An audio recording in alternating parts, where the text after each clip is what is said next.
Also in Washington is former Speaker of the House and Republican presidential candidate Newt Gingrich. Good morning, Mr. Speaker.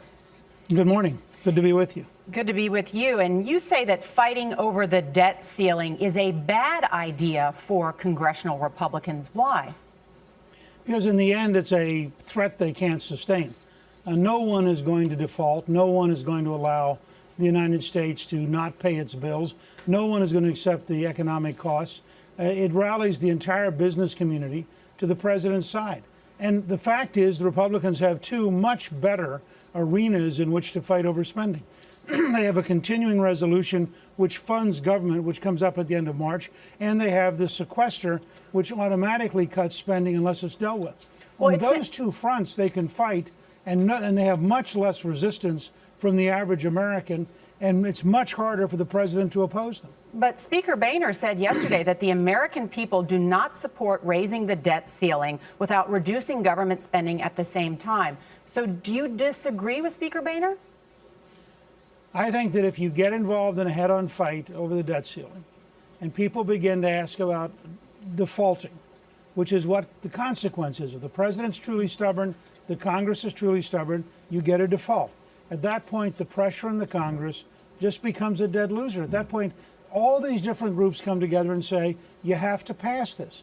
I don't think we should pick fights where we're in a position that we can't, in fact, in the end, enforce our will, because we have no evidence that Barack Obama is going to compromise. So nothing he's done in the last couple of months would imply that he's going to compromise. So therefore, do you agree that the president is right in not negotiating?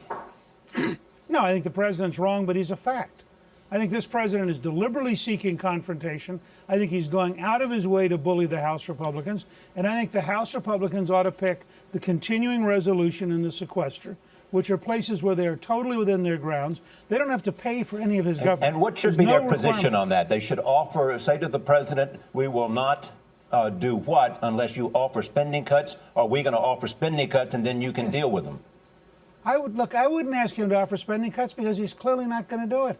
Asking Barack Obama not to be a big spending, high taxing liberal is a denial of everything we've learned about him in his career. It's much better for the House Republicans to say, this is what we're prepared to do. We'll pass a year-long continuing resolution for national security.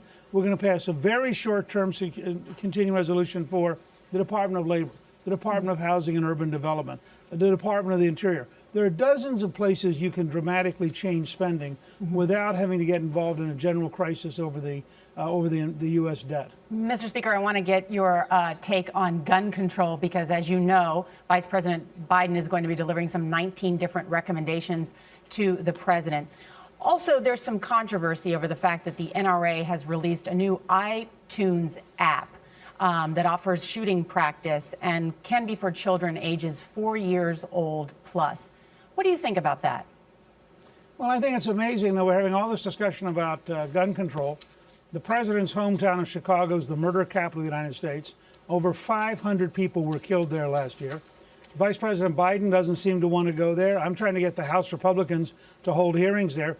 It's illegal to have all the guns that are killing people in Chicago. If gun control works, Chicago ought to be safe. And the appropriateness, Mr. Speaker, of the app by the NRA, is that appropriate? My understanding is that it's a gun safety app and that it's for young hunters to learn gun safety. But I would just recommend people watch the entire app before they render judgment. Speaker Gingrich, thank you.